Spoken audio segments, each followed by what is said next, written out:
Capítulo 44. Un hombre con dos almas. Cuando Torakusu Yamada entró en la habitación donde se encontraba su hijo, los presentes enmudecieron como si una mano fría les hubiera robado la voz del pecho. Incluso Kosode, a la que nadie había podido consolar desde que hallaran el cuerpo, contuvo el llanto y se arrastró por el suelo hasta topar contra una de las paredes, alejándose tanto como le fue posible de la vista de su marido, pues todos allí, hasta el más antiguo de sus camaradas, temían la ira ciega del león de Fukui. El viejo entró en la estancia con pasos trémulos, la barbilla alta y los ojos muy abiertos. Su rostro era una máscara bajo la que bullían emociones devastadoras. Sus hombros estaban hundidos y su espalda encorvada, como si hubiera quedado olvidado ya su porte de orgulloso guerrero. Por fin aparentaba la edad que tenía, diría mucho después. Sin ojos para nadie más, cruzó la distancia que le separaba del último lecho de su hijo y se detuvo junto al cadáver. Las lágrimas impregnaron su larga barba, que hasta entonces solo había conocido la sal del mar. Con templanza, extendió la mano y aferró el cuchillo hundido en el pecho de su sumo.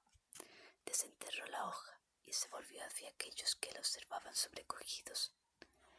«La sangre de mi último hijo mancha mis manos», dijo con voz ronca, y dejó que la hoja ensangrentada cayera al suelo con estrépito. Sin decir nada más, se envolvió en su aori y abandonó la estancia seguido de varios de sus hombres. Solo entonces Kosode volvió a dar rienda suelta a su llanto. La confusión que sobrevino fue aprovechada por Ekei para abandonar la escena. Debía encontrarse lejos de allí cuando repararan en su ausencia, pues el tiempo jugaba en su contra y sus prioridades habían cambiado de forma abrupta. Se deslizó hasta el pasillo y se encaminó hacia la pequeña cámara que había ocupado con Mojine durante toda la noche.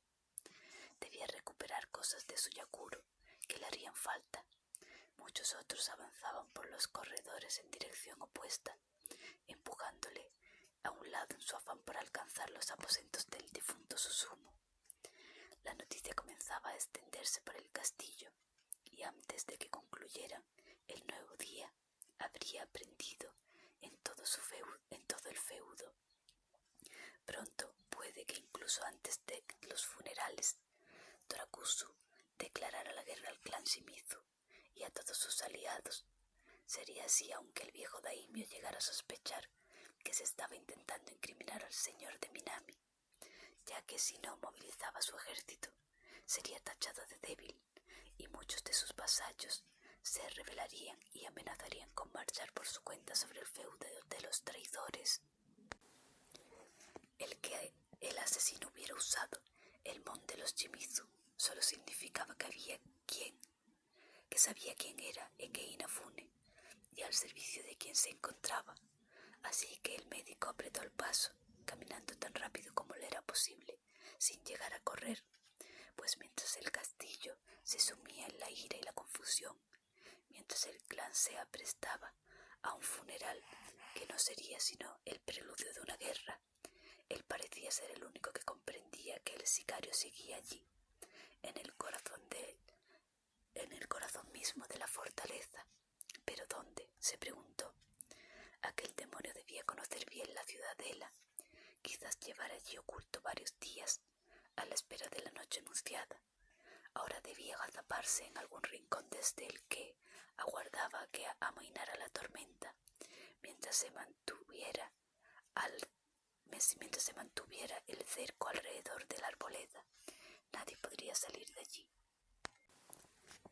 Entonces lo vio claro. ¿Dónde podía esconderse sino en la vieja casa de las rosas, el mismo sitio donde convocaba al general Endo? El asesino aún debía considerarlo un refugio seguro, pues no sabía que Kei había espiado uno de sus encuentros, y aún en el caso de que una partida de búsqueda diera con aquel lugar olvidado por todos, le bastaría con escabullirse entre los árboles.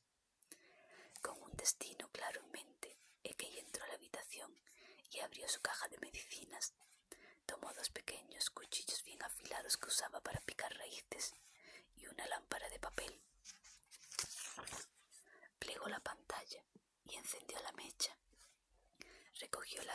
había dejado en la cámara y tras echársela sobre los hombros se dirigió a las escaleras centrales de la torre. Bajó entre una marea de guardias y criados que, incrédulos, iban conociendo la noticia. Una vez fuera, en el primero de los patios, pasó junto a un grupo de samuráis que hablaban entre ellos presa del desconcierto.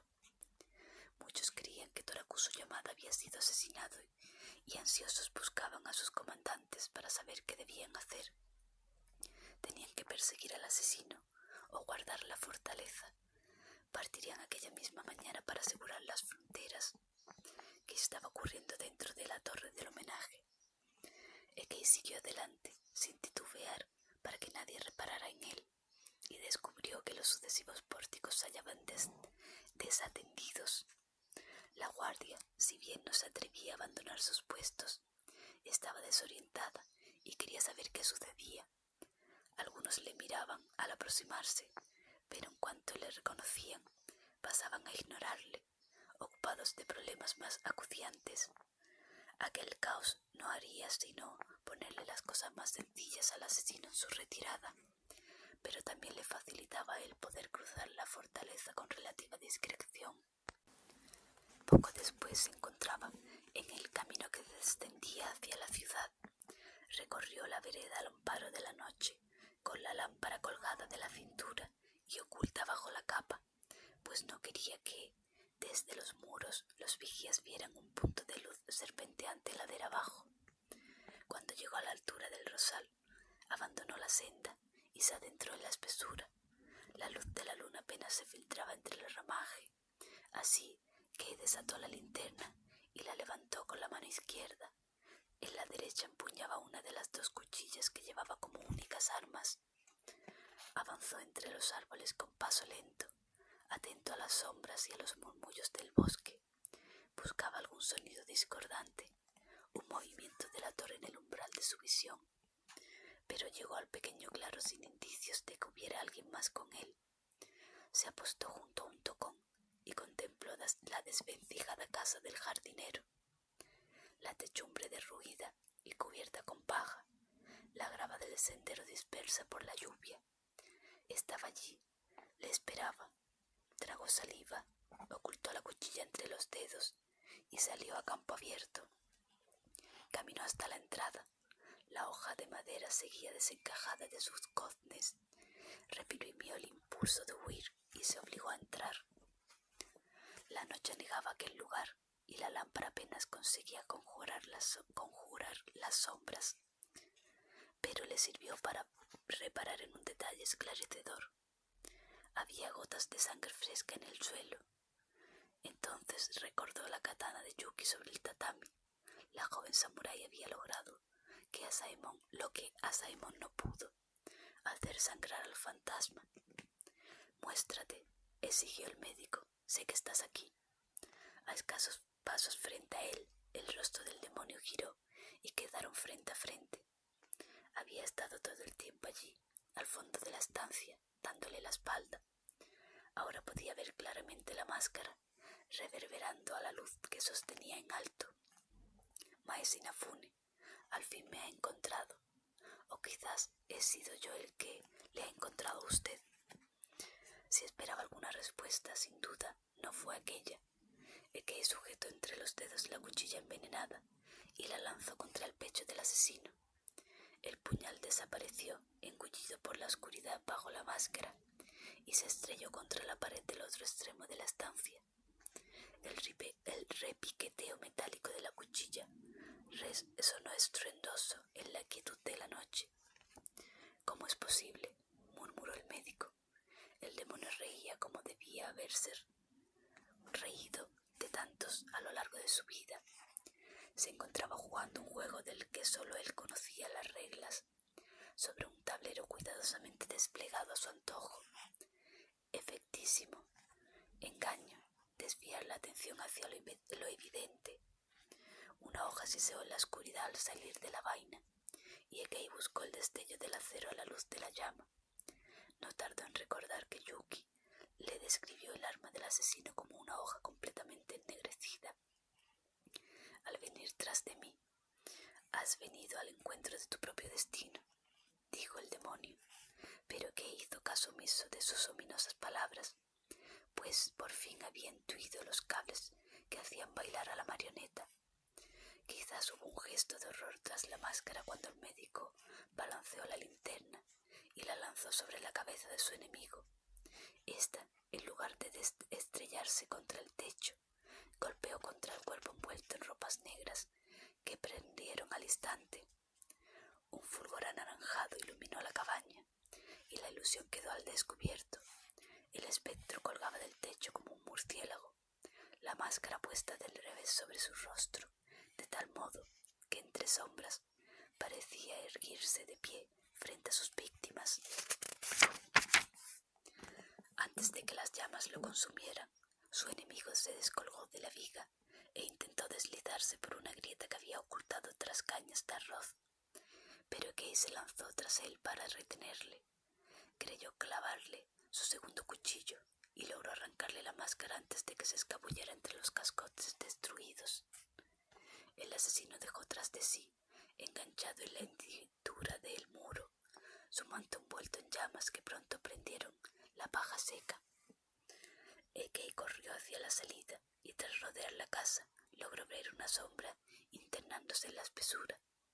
Sin pensar en lo que hacía, se lanzó a perseguirla entre los árboles, pero no tardó en perderla de vista.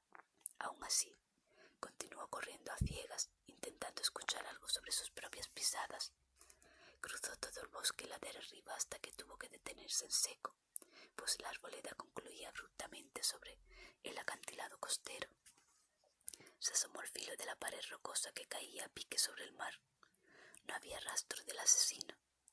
A su izquierda se alzaban los muros negros de la fortaleza, por encima incluso de los altos cedros, y a lo lejos, sobre el horizonte, comenzaba a despuntar el sol. Era el amanecer de un nuevo día que, sin embargo, traía ecos de una vida que creía haber dejado atrás. Bajó la vista hasta la máscara que sujetaba en su mano derecha, y ésta le devolvió una sonrisa burlona. La aurora había traído un triste sosiego al castillo de los Yamada. Kay no había alcanzado aún el Honmaru cuando las campanas de los 3 templos de Fukui comenzaron a tañer, anunciando la muerte del heredero. Llegó a sus aposentos rehuyendo las miradas, con las palabras del asesino percutiendo en su cabeza.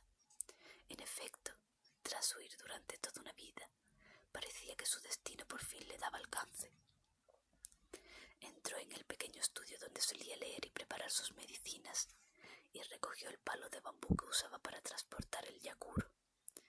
Con un cuchillo hizo 2 incisiones en uno de los extremos, introdujo los dedos y separó con fuerza las manos hasta que la caña de bambú se resquebrajó a lo largo. En su interior había un gatillo envuelto en telas y papel encerado. Con calma y manos firmes, deshizo los nudos y liberó las 2 espadas que siempre había llevado oculta en el interior del cayado. Las mismas espadas que, tanto tiempo atrás, Kenzaburo Arima le entregaba para ejecutar su venganza contra los traidores del clan Ikeda.